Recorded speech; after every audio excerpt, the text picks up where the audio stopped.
name is Shreya and I'm the founder of Momoa and I'm here with Max Plastic Hearts.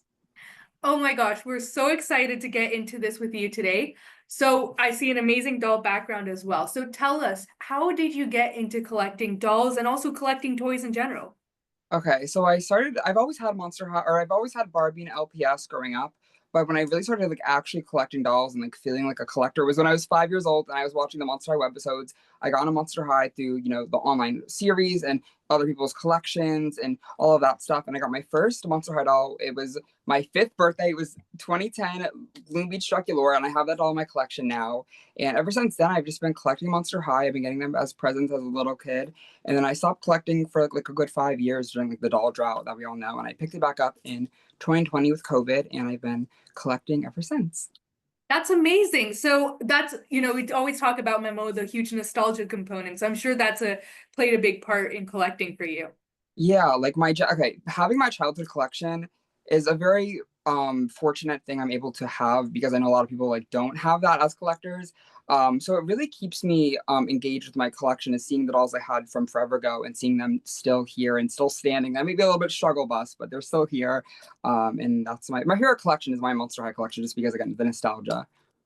That's an amazing part. So when we get into Monster High, do you have a favorite character that I'm spotting Lagoona in the back? So I'm assuming is that your favorite character? Laguna Blue is my goal. Like if I was in Monster High, I'd hope to be Laguna Blue. Like she's my absolute favorite. She actually, and her basic wave doll is what really drove me to Monster High. She's my favorite character throughout the webisodes. She was always so kind and so cute, and I loved her aesthetic. She was a little bit more sporty, and I was never sporty growing up, but I thought that her differences really set her apart from the main cast of ghouls. So I just really enjoyed her being very different, but also being very kind.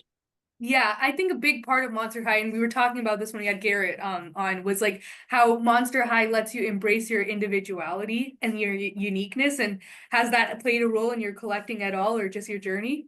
I mean, my journey as a person is very Monster High. Monster High, kind of, I feel like was the one brand that was very much the "Freaky just got fabulous" slogan was my everything growing up. It was safe space, kind of, to feel like I could be myself, and just through the characters, everyone having their freaky flaw and everyone being so, very different and unique was really, really inspiring growing up.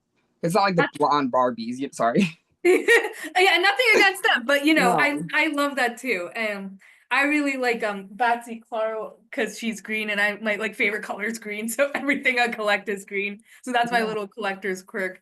Um, so getting into it, I also like, how Monster High, I'm looking at your outfit and everything, and it's like all about fashion. So has collecting dolls influenced your fashion in any way? 100%. I feel like sometimes when I go out partying or whatever, I'll look at a doll and be like, I want that skirt, and then I'll go look for the skirt, and I'll be like, oh wait, now I need that outfit.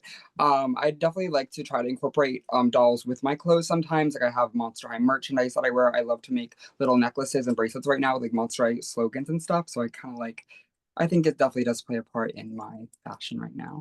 Oh, that's amazing. Yeah, they have some great fashion senses for sure. So what else do you collect? Do you collect dolls? You also mentioned LPS. Do you collect anything else? Yes, I have also my childhood LPS collection, and I've been really getting into LPS again with Generation 7. I've been having so much fun kind of hunting for the blind boxes and kind of keeping up to date with the new LPS that are coming out. Besides LPS, I love to collect merchandise of dolls. Like, I love my Monster High merchandise collection. But it mainly is dolls because I don't know, I like the hair aspect, I like the fashion play. So, like, action figures were never my tea. That's amazing. So that's a perfect segue into our next part, which is let's go ahead and open up your Momoa profile.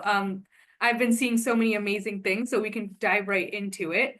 First of all, how has your experience been with Momoa? Were you able to upload everything and get everything on there? Yeah, I had a lot of fun with Momoa.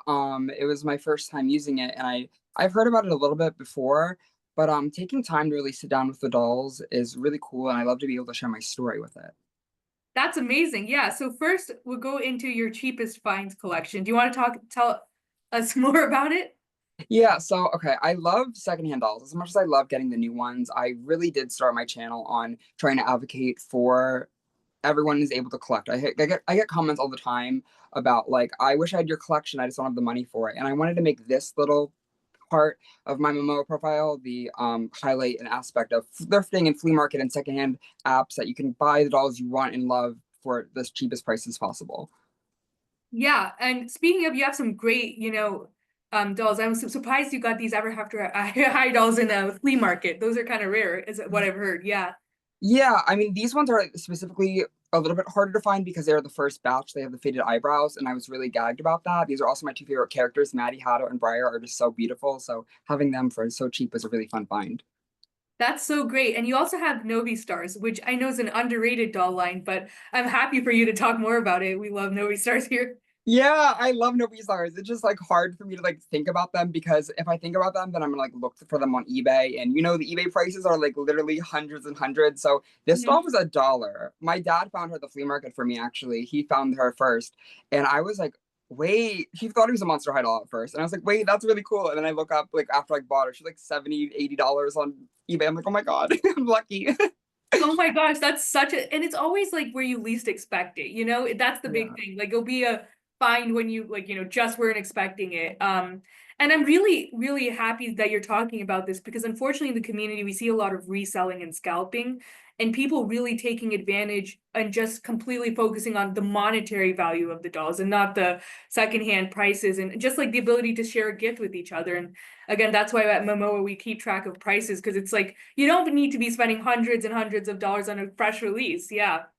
And even like the old releases, I see people spend so much money on like these old Bratz dolls, and I'm like, okay, we have to get a little bit together. Like, I feel like it's not worth that much. Yeah, exactly. And just don't give in to the scalping and the reselling prices. Yeah. It's always Yeah. important to wait it out.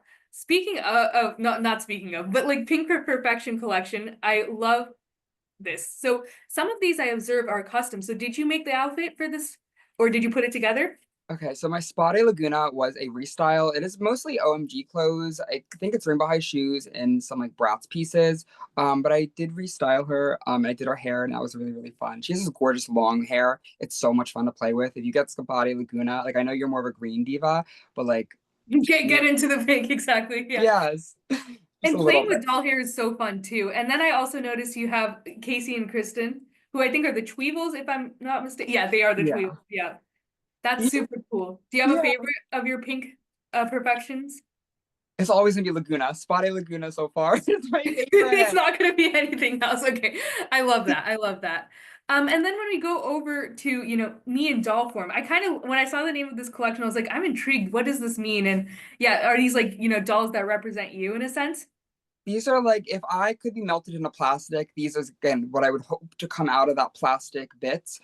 These are just dolls that speak to me on a deeper level that I feel like I can really see myself in. I see the fashion, I see the everything about them I love. It even goes beyond just the personality or beyond just the doll. Like Chloe, I feel like my personality is very her. So that's kind of why I added her. But yeah, just myself and dolls.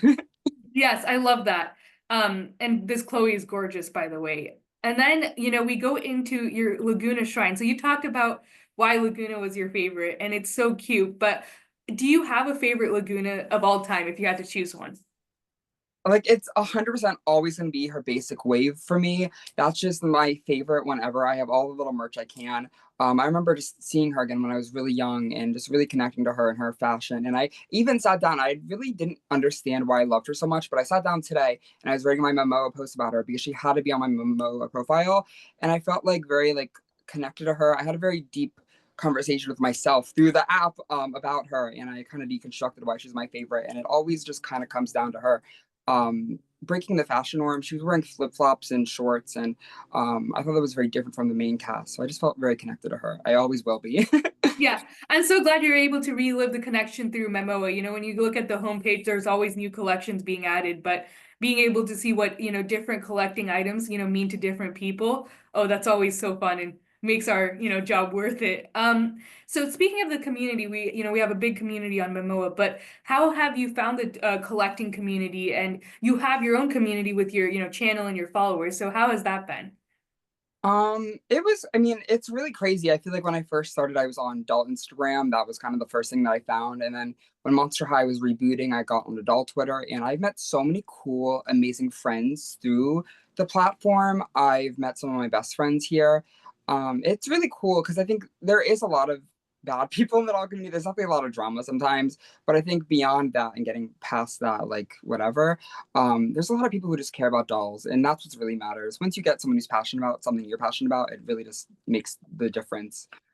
Yeah, absolutely. That's a, great way to wrap it up here. So we're so excited. We're going to be, I know we're looking forward to so many things with you, but it's been so great talking.